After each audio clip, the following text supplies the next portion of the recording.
ഇപ്പൊ ഓഡിറ്റ് നടക്കുക പലപ്പോഴും പോസ്റ്റ്മോർട്ടം പോലെയാണ് കഴിഞ്ഞു പോയത്. പക്ഷെ അവ കഴിഞ്ഞു പോയതിനെ പറ്റി നമുക്ക് ചെയ്തിട്ടൊന്നും കാര്യമില്ല. ഇതൊക്കെ ചെയ്യേണ്ടത് നമ്മൾ റിയൽ ടൈമിൽ ബിസിനസിന്റെ കൂടെ തന്നെ നമുക്ക് ഡിസിഷൻ എടുക്കാൻ പറ്റി കഴിഞ്ഞാൽ അത് വളരെയധികം പ്രൊഡക്റ്റീവായി മാറും. ഇന്റർണൽ ഓഡിറ്റിംഗ് ഒക്കെ നിങ്ങൾ ചെയ്ത എക്സ്പീരിയൻസ് ഉള്ളവരാണ്. ഒന്ന് രണ്ട് കോമൺ അബദ്ധങ്ങൾ ഒന്ന് പറയാമോ? കുറെ ബ്ലണ്ടർ കാണിക്കുമല്ലോ, ഇതൊക്കെ അറിയാണ്ട് ചെയ്തു പോണതാണ്. അങ്ങനെ ചെയ്യുന്ന ഒന്ന് രണ്ട് കാര്യങ്ങൾ പറയാമോ? ഞാൻ എപ്പോഴും പറയും, പേഴ്സണൽ ലൈഫിലായാലും ശരി, ബിസിനസ് ലൈഫിലായാലും ശരി, ഫിനാൻഷ്യൽ ഡിസിപ്ലിൻ ആണ് നിങ്ങളുടെ ഡിസിപ്ലിന്റെ ന്യൂമറിക്കൽ. അതെ, നമ്മളെ ഡേറ്റ എൻട്രിയുടെ കാര്യം ഇമ്പോർട്ടൻസ് വരുന്നത് അവിടെയാണ്. ഒരു സാധനം വിറ്റിട്ട് വേറൊരു സാധനം വിറ്റുപോയി എന്ന് എഴുതി വെച്ച് കഴിഞ്ഞാൽ നമ്മുടെ സ്റ്റോക്ക് എപ്പോഴും ഡിസ്റ്റോർട്ടഡ് ആയിരിക്കും. അതും റോങ് ഡിസിഷൻസിലേക്ക് ബിസിനസ് ഓണറിനെ നയിക്കും. അപ്പോൾ അതൊക്കെ അവോയ്ഡ് ചെയ്യണമെങ്കിൽ ഇതിനൊക്കെ ബിസിനസ് ഓണറിന് ഇൻട്രസ്റ്റ് ഉണ്ടാവണം. ഇയാൾ റിവ്യൂ ചെയ്യണം. ബിസിനസ് ഓണറിന് ഇൻട്രസ്റ്റ് ഇല്ലെങ്കിൽ അക്കൗണ്ടന്റിന് അത്രയും കൂടെ ഇൻട്രസ്റ്റ് ഉണ്ടാവാൻ പോകുന്നില്ല. കഴിഞ്ഞ തവണ ഫിനാൻഷ്യൽസ് എങ്ങനെ കൃത്യമായി കൊണ്ടുപോകണം, അങ്ങനെ കൊണ്ടുപോയിട്ടുള്ള അപകടങ്ങൾ, അതിന്റെ പ്രത്യാഘാതങ്ങൾ, ഇതെല്ലാം നമ്മൾ ശ്രീനാഥുമായി ചർച്ച ചെയ്യുന്നു. കുറച്ചുകൂടി ഡീറ്റെയിൽ ആയി എങ്ങനെയാണ് ഇത്തരം കാര്യങ്ങൾ ചെയ്യാൻ പറ്റുക, അങ്ങനെ ചെയ്യാതിരിക്കുന്ന ആളുകൾ, പൊതുവേ ബിസിനസ്സിൽ പറ്റുന്ന അബദ്ധങ്ങൾ, ഇത്തരം കാര്യങ്ങളൊക്കെ മനസ്സിലാക്കാൻ വേണ്ടി ശ്രീനാഥിനെ ഒന്നും കൂടി ക്ഷണിക്കുന്നു. അപ്പൊ ഈ സെയിൽസ് മാർക്കറ്റിങ്ങിനൊക്കെ കൊടുക്കുന്ന പ്രാധാന്യം പലപ്പോഴും ഫിനാൻസ് കൊടുക്കാത്തതിന് കാരണം അതൊരു കോസ്റ്റ് സെന്റർ ആണ്, ചെലവ് മാത്രമേ ഉള്ളൂ, വരവൊന്നുമില്ല എന്ന ചിന്ത. പക്ഷേ എന്തവിടെ ഉണ്ടാക്കിയാലും ഇവിടെ ശരിയല്ലെങ്കിൽ എല്ലാം പോകും, ഇവിടെ പോകുമെന്നാണ്. സാറിന് അറിയണ്ടല്ലോ, സാറിന്റെ കമ്മ്യൂണിറ്റി ഉണ്ടല്ലോ സ്പേസിൽ, അതിലെങ്ങനെ ആൾക്കാർ ഇതൊക്കെ ചെയ്യുന്നുണ്ടോ? അല്ലെ, നമ്മൾ വരുമ്പോ തന്നെ നമ്മൾ ഉറപ്പിച്ച് ഇവരോട് പറയുന്നൊരു കാര്യം, നമുക്കൊരു ഫിനാൻഷ്യൽ റിവ്യൂ ഒക്കെ ഉണ്ട്. എല്ലാ മാസവും നമ്മൾ ഇവരോട് റിവ്യൂ ചെയ്യാൻ പറയും. ഒരു STG എന്ന് പറഞ്ഞൊരു ചെറിയ ഗ്രൂപ്പ് ഉണ്ട്. ആ ഗ്രൂപ്പിൽ നമ്മൾ മന്ത്ലി റിവ്യൂ കമ്പൽസറി ആക്കിയിരിക്കുകയാണ്. അങ്ങനെ അത് ചെയ്തില്ലെങ്കിൽ അവർക്ക് ആ നിശ്ചിത പോയിന്റ് കൊടുക്കില്ല. അപ്പൊ എന്തിനാ റിവ്യൂ? പലപ്പോഴും സ്പേസിൽ വന്നതിന് ശേഷം ഫിനാൻഷ്യൽ സ്റ്റേറ്റ്മെന്റ് നോക്കി തുടങ്ങിയവരുണ്ട്, എന്നാൽ റെഗുലർ ആയിട്ട് നോക്കുന്നവരുമുണ്ട്.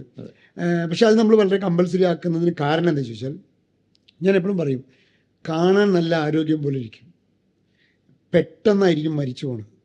എന്തുകൊണ്ടാണ് മരിച്ചു പോകണമെന്ന് വെച്ചാൽ അകത്ത് അസുഖം ഉണ്ടായിരുന്നു, അത് തിരിച്ചറിയാൻ പറ്റില്ല. ഒരു നല്ലൊരു മെഡിക്കൽ ചെക്കപ്പ് നടത്തിയിരുന്നെങ്കിൽ ആ അസുഖം തിരിച്ചറിയാൻ പറ്റുമായിരുന്നു. അത് ചെയ്തില്ല. വിചാരം നല്ല കാണാൻ നല്ല സുന്ദരൻ, അടി നന്നായി പോകണമെന്നാണ്.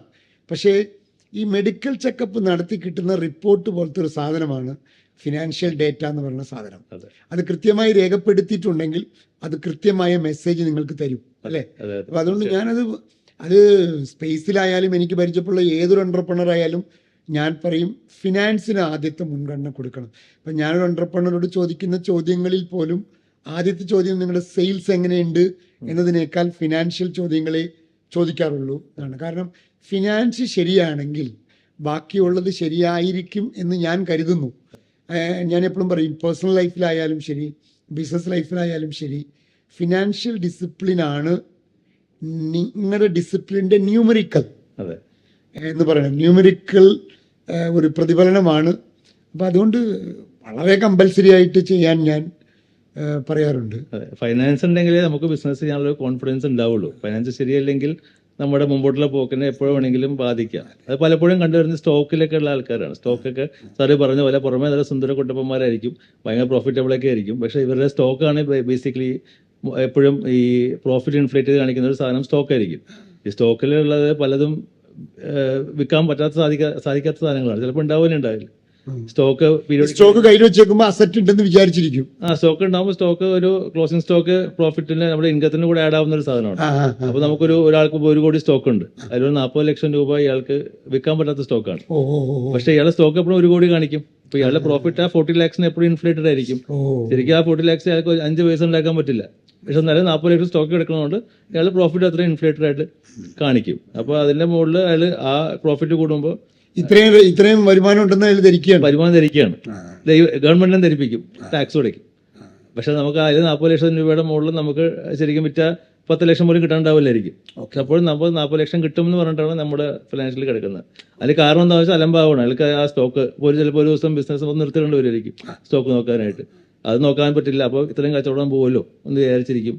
അല്ലെങ്കിൽ ആ നോക്കണ്ടാവില്ല. ഇങ്ങനെ ഇയർ ആൻഡ് ഇയർ ഇങ്ങനെ അക്യുമുലേറ്റ് ചെയ്ത് വരുന്ന ലോസുകളൊക്കെ അവിടെ ഉണ്ടാവും, സ്റ്റോക്കിലുണ്ടാവും. അവിടുത്തെ സ്റ്റാഫ് ചിലപ്പോൾ അടിച്ചുകൊണ്ട് പോകുന്നുണ്ടാവും.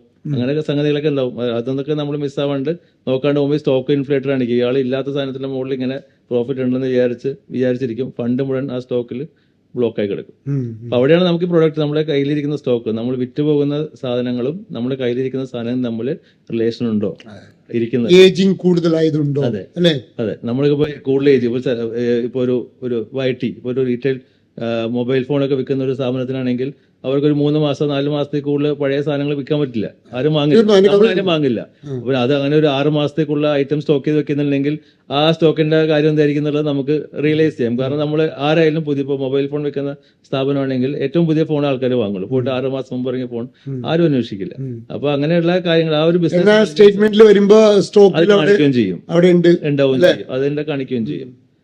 അതുപോലെ ഈ ഓരോ സ്റ്റോക്ക്, ബാക്കിയുള്ള സ്റ്റോക്കുകളിലെ ഈ ഇല്ലാത്ത സാധനങ്ങൾ സ്റ്റോക്ക് ഉണ്ടാവില്ല, പക്ഷെ സ്റ്റോക്കിൽ കാണിക്കുന്നുണ്ടാവും, ഇങ്ങനെ അക്യുമുലേറ്റ് ചെയ്ത് ഫിസിക്കൽ സ്റ്റോക്ക് ഉണ്ടാവില്ല. അപ്പൊ ഫിസിക്കൽ കൗണ്ട് എടുത്തിട്ട് അതിൽ വേണ്ട ആക്ഷൻ എടുക്കാത്ത കാര്യങ്ങൾ, ആക്ഷൻ എടുത്തു കഴിഞ്ഞാൽ തീർക്കേണ്ട സാധനങ്ങളായിരിക്കും. അപ്പൊ അത് ചെയ്യാണ്ടപ്പോൾ അതൊക്കെ ഫണ്ട് ഇങ്ങനെ ബ്ലോക്ക് ചെയ്ത് വെക്കുകയും ചെയ്യും. ഈ ഇല്ലാത്ത സാധനം ഉണ്ടെന്ന് വിചാരിച്ച്, ഇത് വിറ്റ് പോകുന്നുണ്ട് എന്ന് വിചാരിച്ചാൽ അതിന്റെ മുകളിലേക്ക് വീണ്ടും വീണ്ടും സാധനങ്ങൾ ഇങ്ങനെ വാങ്ങിക്കൊണ്ടിരിക്കും. പക്ഷെ അപ്പോൾ അതാ പ്രൊഡക്റ്റ് ഓൺ പ്രൊഡക്റ്റ്, നമ്മുടെ കയ്യിലിരിക്കുന്ന സ്റ്റോക്കും നമ്മൾ വിറ്റുപോകുന്ന സ്റ്റോക്കും തമ്മിൽ അതിന്റെ പ്രൊപ്പോർഷൻ മാച്ച് ചെയ്യുന്നുണ്ടോ, അത് രണ്ടും അഗ്രി ചെയ്യുന്നുണ്ടോ. അപ്പൊ എൻ്റെ 90% ഒരു സ്റ്റോക്കാണ്, അതിൽ പക്ഷെ എന്റെ വിൽപ്പനയുടെ 10% അതുള്ളൂവെങ്കിൽ ഞാൻ ഈ 90% അതിന്റെ മുകളിൽ ഇൻവെസ്റ്റ് ചെയ്യേണ്ട ആവശ്യമില്ലല്ലോ. അപ്പൊ അങ്ങനെ അത് സാധനം കുറയ്ക്കുക. ആ ഒരു ഇന്റലിജൻസ് സ്റ്റോക്ക് ഹോൾഡിങ്ങിലും ബാക്കിയുള്ള ബിസിനസ് ഫണ്ട് ഇൻവെസ്റ്റ്മെന്റിലും ഒക്കെ കാണിക്കണം എന്നുണ്ടെങ്കിൽ നമ്മുടെ ഫൈനാൻസും അക്കൗണ്ടിങ്ങും ഒക്കെ പ്രോപ്പർ ആയിരിക്കണം. ഈ നമ്മളെ ഡേറ്റ എൻട്രിയുടെ കാര്യം ഇമ്പോർട്ടൻസ് വരുന്നത് അവിടെയാണ്. ഒരു സാധനം വിറ്റിട്ട് വേറൊരു സാധനം വിറ്റുപോയി എന്ന് എഴുതി വെച്ച് കഴിഞ്ഞാൽ നമ്മുടെ സ്റ്റോക്ക് എപ്പോഴും ഡിസ്റ്റോർട്ടഡ് ആയിരിക്കും.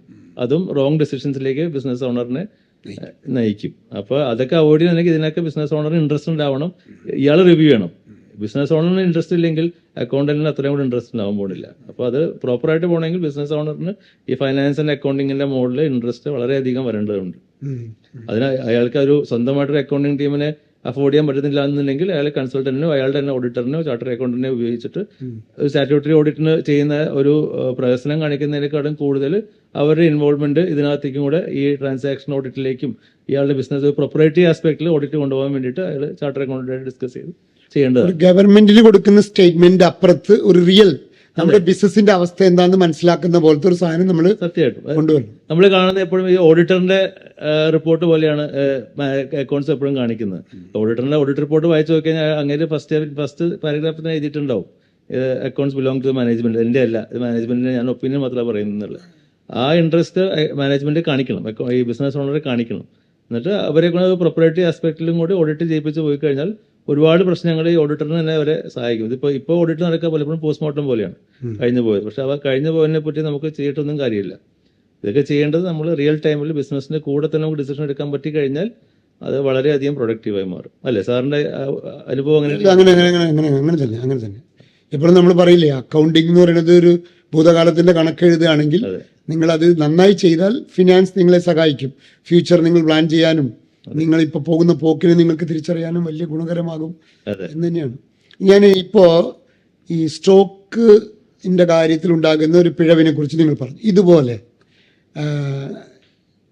ഈ ബിസിനസ്സുകാരുടെ, സ്മോൾ ആൻഡ് മീഡിയം ബിസിനസ്സുകാരുടെ നിങ്ങൾ ഒരുപാട് ക്ലയൻസ് നിങ്ങൾക്ക് കൊടുത്തതാണ്, ഒരുപാട് ആളുകളുടെ ഇന്റർണൽ ഓഡിറ്റിംഗ് ഒക്കെ നിങ്ങൾ ചെയ്ത് എക്സ്പീരിയൻസ് ഉള്ളവരാണ്. അപ്പോൾ 1-2 കോമൺ അബദ്ധങ്ങൾ ഒന്ന് പറയാമോ? അപ്പോൾ എന്താണ് ഇവർ ചെയ്യുന്നത്? കുറേ ബ്ലണ്ടർ കാണിക്കുമല്ലോ, അതൊക്കെ അറിയാണ്ട് ചെയ്തു പോകണതാണ്. അങ്ങനെ ചെയ്യുന്ന 1-2 കാര്യങ്ങൾ പറയാമോ? അപ്പോൾ കേൾക്കുന്നവർക്ക് ചിലപ്പോൾ അവരത് അയ്യോ ഞാനിത് ചെയ്തുകൊണ്ടിരിക്കുകയാണല്ലോ തിരിച്ചറിവുണ്ടാവാൻ വേണ്ടിയിട്ടാണ്. 1-2 കാര്യങ്ങൾ. ഏറ്റവും പ്രധാനപ്പെട്ട അബദ്ധം എന്ന് പറഞ്ഞാൽ ഇവരുടെ പേഴ്സണൽ ഫിനാൻസും ബിസിനസ് ഫിനാൻസും മിക്സ് ചെയ്യും. അപ്പോൾ പലപ്പോഴും പ്രൊപ്പറേറ്റർഷിപ്പ് ആയിരിക്കും, ചിലപ്പോൾ പാർട്ണർഷിപ്പ് ആണെങ്കിൽ പോലും ഇവര് ബിസിനസ്സിലെ പൈസ ഇല്ലെങ്കിൽ അവർ പേഴ്സണൽ അക്കൗണ്ടിൽ നിന്ന് അങ്ങോട്ട് കൊടുക്കും, അവിടുന്ന് ഇങ്ങോട്ട് എടുക്കും. കസ്റ്റമർ ചിലപ്പോൾ ഇവരുടെ പേഴ്സണൽ അക്കൗണ്ടിൽ ട്രാൻസ്ഫർ ചെയ്യും, വെൻഡർക്ക് ഇവരുടെ പേഴ്സണൽ അക്കൗണ്ടിൽ എടുത്ത് കൊടുക്കും.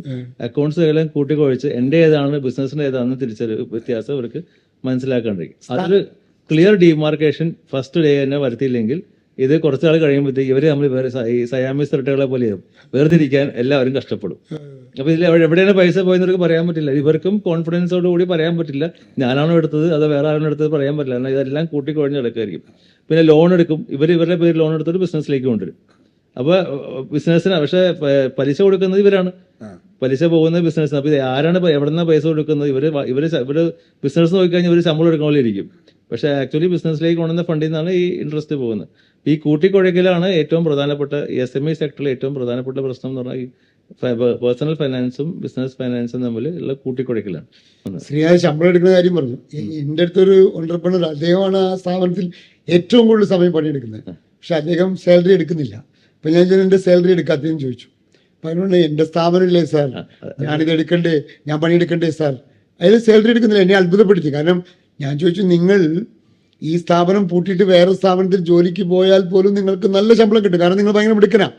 എന്നിട്ടും നിങ്ങൾ ഈ ജോലി അവിടുത്തെ സ്റ്റാഫിനേക്കാൾ ഏറ്റവും കൂടുതൽ പണിയെടുക്കുന്ന പുള്ളിയാണ്, സാലറി എടുക്കുന്നില്ല. അത് കാരണം സ്ഥാപനവും ഞാനും വേറെ വേറെയാണ് എന്ന് ചിന്തിക്കാത്തതാണ് പ്രശ്നം, ഒരു വലിയ പ്രശ്നം അല്ലേ. അപ്പോൾ ശമ്പളം എടുക്കില്ല. അവരെപ്പോഴും ബിസിനസ്സിൽ ഇതിലേക്ക് ഇവിടുന്ന് റോൾ ചെയ്തുകൊണ്ടിരിക്കും. എന്തെങ്കിലും ആവശ്യം വരുമ്പോൾ ഇവിടുന്ന് പൈസ എടുത്തിട്ട് ചിട്ടിയടയ്ക്കുന്ന ആൾക്കാരെ നമുക്കറിയാം. ഇവിടുന്ന് പൈസ എടുത്തിട്ട് ചിട്ടി അടയ്ക്കും. ചിട്ടിയുടെ പൈസ വരുമ്പോൾ ഇവിടുന്ന് പോകും. പക്ഷേ എവിടെ അക്കൗണ്ട്സ് ഒന്നും ഉണ്ടാവില്ല. ഇവിടെ പൈസ എവിടെയാണ് പോയെന്ന് ചോദിച്ചു കഴിഞ്ഞാൽ ഇവരെയൊക്കെ ക്യാഷ് ഫ്ലോ എടുത്താൽ നമുക്കൊന്നും കിട്ടില്ല. കാരണം ക്യാഷ് ഫ്ലോയിൽ എവിടെ നിന്നാണെന്ന് അറിയില്ലല്ലോ. എല്ലാം അങ്ങോട്ടും ഇങ്ങോട്ടും കൂട്ടിക്കൊഴിച്ച് കിടക്കുന്ന എല്ലാം കൂടുതലും ഈ പ്രോപ്പർട്ടീസ് കറണ്ട് അക്കൗണ്ടിലും എല്ലാം വന്ന് കിടക്കുമല്ലോ. കാരണം വേറെ എന്തിനാ ട്രാൻസാക്ഷൻ, ഇൻവെസ്റ്റ്മെന്റ് ആണോ ഫൈനാൻസ് ഒന്നും അറിയാൻ പറ്റില്ല. അപ്പം അതുകൊണ്ട് ഇവർക്ക് തിരിച്ചെടുക്കാനും പറ്റില്ല. എന്തുകൊണ്ട് ബിസിനസ്സിലേക്ക് നമ്മൾ ഇൻവെസ്റ്റ് ചെയ്ത പൈസ എത്രയാണ് അറിയില്ല. അത് നമുക്ക് റിട്ടേൺ കിട്ടേണ്ടത് എത്രയാണ്, ഞാൻ മുടക്കിയ ഇൻവെസ്റ്റ്മെന്റ് ഇത്രയും കിട്ടിയാൽ മതിയോ എന്നുള്ള ആ ഒരു സംഗതി ഇവർക്കില്ല. രണ്ടാമത്തെ ഒരു അബദ്ധം സാധാരണ ആൾക്കാർ ചെയ്തു വരണം എന്താണെന്ന് വെച്ചാൽ, ഇപ്പം നേരത്തെ നമ്മൾ പറഞ്ഞ ട്രാൻസാക്ഷൻസ് കറക്റ്റായിട്ട് ചെയ്യേണ്ടിരിക്കുക. തോന്നിയ പോലെ അക്കൗണ്ട് ചെയ്ത് വെക്കുക. എല്ലാം കഴിഞ്ഞിട്ട് ഒരു ഉദാഹരണം നിങ്ങൾ കണ്ടേക്കണ അനുഭവത്തിൽ അല്ല, ഇപ്പോൾ ഒരു നമ്മുടെ വെൻഡേഴ്സ് പല ടൈപ്പ് ആൾക്കാർ, പാർട്ണർഷിപ്പും പ്രൊപ്പറേറ്റർഷിപ്പ് ഒക്കെ ഉണ്ടാവും. അവരും ഇതേപോലെ തന്നെ ബിസിനസ് നടത്തുന്ന ആൾക്കാരായിരിക്കും. അപ്പോൾ നമ്മൾ വിൽക്കുന്ന അല്ലെങ്കിൽ നമ്മൾ വാങ്ങുന്ന ഒരാളുടെ നിന്നായിരിക്കും, പൈസ തരുന്ന വേറൊരു അക്കൗണ്ടിൽ നിന്നായിരിക്കും. അപ്പോൾ നമ്മൾ TDS പിടിക്കുന്നത് അപ്പോൾ ഇവരുടെ അക്കൗണ്ടിൽ നിന്നായിരിക്കും. അപ്പോൾ ഇങ്ങനെ വരുമ്പോൾ എന്താ വെച്ചാൽ, അക്കൗണ്ട് നമ്മൾ ബില്ലടിക്കുന്ന ഒരാൾ, TDS പിടിക്കുന്ന ഒരാൾ, പൈസ തരുന്ന ഒരാൾ, ഈ കിട്ടുമ്പോൾ അക്കൗണ്ട്സ് ചെയ്യുന്ന ആൾക്ക് ഇത് മൊത്തം കൺഫ്യൂഷൻ ആയിരിക്കും. അയാൾ 3 അക്കൗണ്ട് ഇവിടെ ഉണ്ടാവും. ഇപ്പോൾ ഇത് വർഷാവസാനം നമുക്ക് വരുമ്പോൾ നമുക്ക് GST, ഇവർ വെണ്ടറിന്റെ അക്കൗണ്ടിൽ GST ക്രെഡിറ്റ് ചിലപ്പോൾ കിട്ടിയിട്ടുണ്ടാവും, അവർ ഫയൽ ഉണ്ടാവില്ല. ഇത് നമുക്ക് കണ്ടുപിടിക്കാൻ പറ്റില്ല, ആരാണെന്ന് അറിയില്ല. നമുക്ക് 3 ആൾക്കാർ, ഒരു ഒറ്റ പർട്ടിക്കുലർ സാധനത്തിന് 3 ആൾക്കാരാണ് ഉള്ളത്. അതുപോലെ TDS. അപ്പോൾ ഇങ്ങനെ ഒരുപാട് പൈസ നഷ്ടം വരും. ഇത് ആരെയാണ് വിളിക്കേണ്ടത് അവർക്ക് അറിയണ്ടാവില്ല, പൈസ അവർക്കും അറിയണ്ടാവില്ല. അപ്പോൾ അങ്ങനെ ഒരു ലാക്ക് ഓഫ് ക്ലാരിറ്റി നമ്മൾ ട്രാൻസാക്ഷൻ ഇന്ന സ്ഥലത്ത് നിന്നാണ് ആ ഒരു പുറകെ പോയി നമ്മൾ തപ്പിപ്പോയി ചെയ്യല്. ടൈമിൽ പീരിയോഡിക്കൽ ടൈമിൽ നമ്മൾ എൻട്രി തെറ്റുന്നതുകൊണ്ട് സംഭവിക്കുന്നല്ലേ, റോങ് എൻട്രിയിൽ ഇടും. പലപ്പോഴും TDS ഒഴിവാക്കാൻ വേണ്ടിയിട്ട്, അല്ലെങ്കിൽ എനിക്ക് എൻ്റെ അക്കൗണ്ടിൽ TDS വരേണ്ട വേറെ ആളുടെ അക്കൗണ്ടിൽ കൊടുക്കാം. ചില പാൻ ഡീആക്ടിവേറ്റഡ് ആയിരിക്കും എന്തെങ്കിലും കാരണവശാൽ. അങ്ങനെയൊക്കെയുള്ള ചെയ്യുമ്പോൾ നമ്മളെല്ലാം അതിൽ കോംപ്രമൈസ് ചെയ്യും. അപ്പോൾ അവിടെ ഇവർ മനസ്സിലാക്കണം, നമ്മുടെ അക്കൗണ്ട്സിനും ഒരു അസ്തിത്വമുണ്ട്. നമ്മൾ അതിനെ ഒരു ഡിസ്റെസ്പെക്ട് ചെയ്യാണ്ട് നമ്മൾ അതിൻ്റെ ഇൻറ്റഗ്രിറ്റി നിലനിർത്തിക്കൊണ്ട് നമ്മൾ ബിസിനസ് ചെയ്യുള്ളൂ. ബിസിനസ്സിനേക്കാളും വലുതല്ല അക്കൗണ്ട്സ് എന്നൊരു ചിന്ത എല്ലാവർക്കും വരും. പക്ഷെ അവിടെ വരുമ്പോഴാണ് ഈ പ്രശ്നം വരുന്നത്. അപ്പോൾ നമ്മൾ എന്തിനും കോംപ്രമൈസ് ചെയ്യും. നമ്മൾ ചെയ്യുന്ന കണക്ക് വരണം, നമുക്ക് വരേണ്ട പൈസ, ബില്ലടിക്കുന്ന ആളുടെ അടുത്ത് തന്നെ പൈസ വരണം, അവർക്കാണ് TDS പിടിക്കും എന്നുള്ള രീതിയിലേക്ക് നമ്മൾ എല്ലാം പോയി കഴിഞ്ഞാൽ ആ ഇൻറ്റഗ്രിറ്റി നിലനിർത്തുക എന്നുള്ളത് വലിയൊരു ആസ്പെക്റ്റാണ് അക്കൗണ്ട്സിനെ സംബന്ധിച്ചിടത്തോളം. അത് ചെയ്യാണ്ടിരിക്കുമ്പോഴാണ് നമുക്ക് ഇതുപോലെ നഷ്ടങ്ങൾ കുറേ വരും. പിന്നെന്താ പറ്റുന്നത്? മൂന്നാമത് റിവ്യൂ ചെയ്യാണ്ടിരിക്കുക. ഈ നേരത്തെ ഞാൻ നേരത്തെ പറഞ്ഞൊരു ഉദാഹരണം പോലെ, ക്യാഷ് ഒരു സ്ഥലത്ത് നിന്ന് നമ്മളെല്ലാവരും ഇങ്ങനെ വിശ്വസിച്ചിട്ട് ക്യാഷ് ട്രാൻസാക്ഷൻസ് ഒക്കെ എടുക്കും. ക്യാഷ് ആണെന്ന് ഒരു വിധം വെരിഫൈ ചെയ്യാണ്ട് പോകും. വെരിഫൈ ആണ് പലപ്പോഴും നമുക്കിപ്പോൾ ഈ UPI ട്രാൻസാക്ഷൻസ് ഒക്കെ ഉണ്ട്. UPI ട്രാൻസാക്ഷൻസ് കിട്ടി എന്ന് പറഞ്ഞിട്ട് ക്യാഷായിട്ട് കിട്ടിയത് UPI ആയിട്ട് മാറ്റിയിട്ട് ക്യാഷ് അടിച്ചുകൊണ്ട് വിരുദ്ധന്മാരുണ്ട്. അപ്പോൾ ഈ റിക്കൺസിലേഷൻസും നടക്കുന്നില്ല പീരിയോഡിക്കലി. ഇത് തിരിച്ചറിയണം ഒരു മാസം കഴിഞ്ഞിട്ടോ 2 മാസം കഴിഞ്ഞിട്ടൊക്കെയായിരിക്കും റിക്കൺസിലേഷനൊക്കെ നടക്കുന്നത്. റിക്കൺസിലേഷൻ എഴുതി പോകുന്ന സമയത്ത് നോക്കുമ്പോൾ ക്യാഷ് വരണ്ടാവില്ല, UPI പോയൊന്നും ബാങ്കിൽ ക്രെഡിറ്റ് ഉണ്ടാവില്ല. അപ്പോൾ ആ ഒരു സംഗതികളൊന്നും ഇവർ ആസ്പെക്റ്റ് ഇല്ല, അത് ചെയ്യുന്നില്ല. സെയിൽസ് മാത്രം നോക്കുന്നുള്ളൂ. ആ സാധനം വിറ്റുപോയിട്ടുണ്ട്, പൈസ വന്നു നോക്കുമ്പോൾ ഏതൊക്കെയോ പൈസ വന്നിട്ടുണ്ട്, ഇതായിട്ട് ഏകദേശം മാച്ച് ഉണ്ടോയെന്ന് മാത്രമേ നോക്കുന്നുള്ളൂ. അപ്പോൾ അതിൽ നടക്കുന്ന ഒരു മൂന്നാമത്തെ ഒരു പ്രശ്നം എന്ന് പറഞ്ഞാൽ റിവ്യൂ പ്രോപ്പറായിട്ട് നടക്കുന്നില്ല എന്നുള്ളത് തന്നെയാണ്. പിന്നെ ഇങ്ങനെ ബില്ലടിക്കുന്നതിൽ അബദ്ധങ്ങൾ കുറേ ഉണ്ട്. ഒരേ ആൾക്ക് തന്നെ 10 സ്പെല്ലിങ്ങിൽ പേരുണ്ട് പാർട്ടി ഉണ്ടാവും അക്കൗണ്ടിങ്ങിൽ. അപ്പോൾ ബില്ലടിക്കുന്ന ആളുടെ മനോധർമ്മത്തിന് തന്നെ അക്കൗണ്ടിങ്ങിന് അടികൊണ്ടിരിക്കും. അങ്ങനെ കുറേ ഒരു ഡ്യൂപ്ലിക്കേഷൻ ഇഷ്യൂസ് ഒക്കെ കുറേ അക്കൗണ്ടിങ്ങിൽ ആയിട്ട് വരും. ഇങ്ങനെയുള്ള ഓൺട്രപ്രനേഴ്സിനെ അവരുടെ ഇപ്പം നമ്മൾ പറഞ്ഞില്ലേ, പ്രധാനമായിട്ട് 3 സ്റ്റെപ്പാണ് പറഞ്ഞത്. ഒന്ന്, നിങ്ങളുടെ അക്കൗണ്ടിങ് കൃത്യമായിട്ട് എൻട്രി ചെയ്യുക.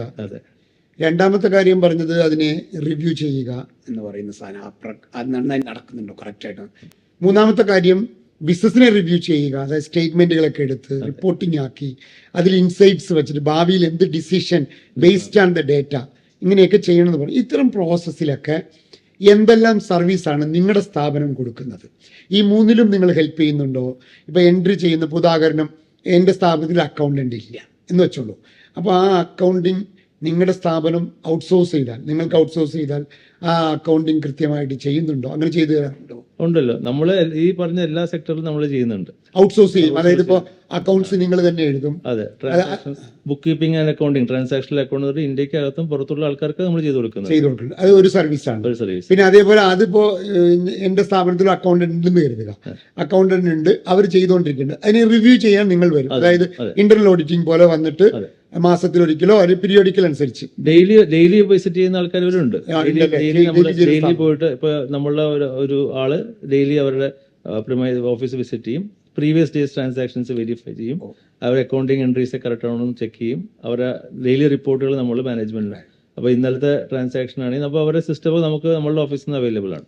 അപ്പോൾ നമ്മൾ അത് റിമോട്ടിൽ എടുത്തിട്ട് നമ്മൾ ഇന്നത്തെ ദിവസം, ഇപ്പോൾ ഇന്നലത്തെയാണ്, ഇന്ന് രാവിലെ ഒരു 11 o'clock മുമ്പ് അവരുടെ തലേ ദിവസത്തെ ബിസിനസ് റിപ്പോർട്ടിംഗ് നമ്മൾ ചെയ്യും. പ്രത്യേകിച്ച് ഡെയിലി ട്രാൻസാക്ഷൻ ഉള്ള കമ്പനികൾക്ക് അത് വളരെ ആവശ്യമാണ്. ഒരുപാട് ട്രാൻസാക്ഷൻ ഉണ്ട്, മൾട്ടിപ്പിൾ ലൊക്കേഷനിലുണ്ട്, ഇതെല്ലാം കൂടി ബിസിനസ് ഓണറിന് ഓടിയെത്താൻ പറ്റില്ല. അപ്പോൾ നമ്മൾ അതിനെ കൺസോളിഡേറ്റ് ചെയ്ത് ഒരു സ്ഥലത്ത് കൊടുത്തിട്ട് ഒറ്റ ഡാഷ്ബോർഡ്, അയാൾ അത് നോക്കുന്നു, അയാൾക്ക് എന്തെങ്കിലും പ്രശ്നങ്ങളുണ്ടെങ്കിൽ അതിൻ്റെ മുകളിൽ നമ്മൾ ആക്ഷൻ എടുക്കും. അപ്പോൾ നമുക്ക് അതിലുള്ള ഗുണം എന്താണെന്ന് വെച്ചാൽ നമുക്ക് സ്റ്റാറ്റ്യൂട്ടറി എന്തെങ്കിലും പ്രശ്നങ്ങളുണ്ട്. ഇപ്പോൾ ചില ഈ ഇൻവോയ്സിങ്ങുള്ള ആൾക്കാർക്ക് ചിലപ്പോൾ ഈ ഇൻവോയ്സ് എല്ലാം ഒന്ന് ചിലപ്പോൾ കയറിപ്പോയി, നെറ്റ്വർക്ക് ഇഷ്യൂ ഒക്കെ കയറി പോയില്ലെന്നിരിക്കും. അത് നമുക്ക് കറക്റ്റായിട്ട് ഐഡന്റിഫൈ ചെയ്തിട്ട് ഒരു GST ഫയലിങ്ങിലൊന്നും ഒരു തെറ്റൊന്നും ഇല്ല എന്ന രീതിയിൽ കൺസോൾട്ടേറ്റ് കറക്റ്റായിട്ട് നമുക്ക് ഫയൽ ചെയ്യാൻ പറ്റും. അങ്ങനെ ഗുണമുണ്ട്. പിന്നെ വീക്ക്ലി നമ്മൾ റിവ്യൂ ചെയ്യുന്ന സ്ഥലങ്ങളുണ്ട്, മന്ത്ലി റിവ്യൂ ചെയ്യുന്ന സ്ഥലങ്ങളുണ്ട്, റിപ്പോർട്ടിംഗ് ഡാഷ്ബോർഡ്സ് ആയിട്ട് ഡെയിലി ആയിട്ടും വീക്ക്ലി ആയിട്ടും മന്ത്ലി ഓരോ റിക്വയർമെന്റ് അനുസരിച്ചിട്ട് ചെയ്യണം. പിന്നെ ക്വാർട്ടർലി ഓഡിറ്റുകൾ ചെയ്യണം, ഇയർലി ആനുവലി ഇന്റേണൽ ഓഡിറ്റ്സ് ചെയ്ത് കൊടുക്കും. അങ്ങനത്തെ സർവീസുകളും. Very good. ഞാൻ ചോദിക്കാൻ കാരണം വെച്ചാൽ നമ്മുടെ കുറേ ക്ലയൻസ് നമ്മൾ ഒന്നിച്ച് ചെയ്യുന്നുണ്ട്, നമ്മൾ ഇത്തരം സർവീസ് കൊടുക്കുന്നുണ്ട്. അപ്പോൾ അത്തരം സർവീസുകൾ ആവശ്യമുള്ളവർ നമുക്ക് ബന്ധപ്പെട്ടോട്ടെ എന്ന് വിചാരിച്ച് ചോദിച്ചേ ഉള്ളൂ. അപ്പോൾ ഫിനാൻസ് വളരെ പ്രധാനപ്പെട്ടതാണ്. അത്തരം ഫിനാൻഷ്യൽ കാര്യങ്ങളിൽ ഡിസിപ്ലിൻഡായിട്ട് കൊണ്ടുപോകേണ്ടത് യഥാർത്ഥ ഒരു കോസ്റ്റ് അല്ല, പകരം അത് വാല്യൂഡീഷൻ ആണ്. കോസ്റ്റ് ആയിട്ട് കാണാൻ പറ്റില്ല ഫൈനാൻസിന് ഒരിക്കലും.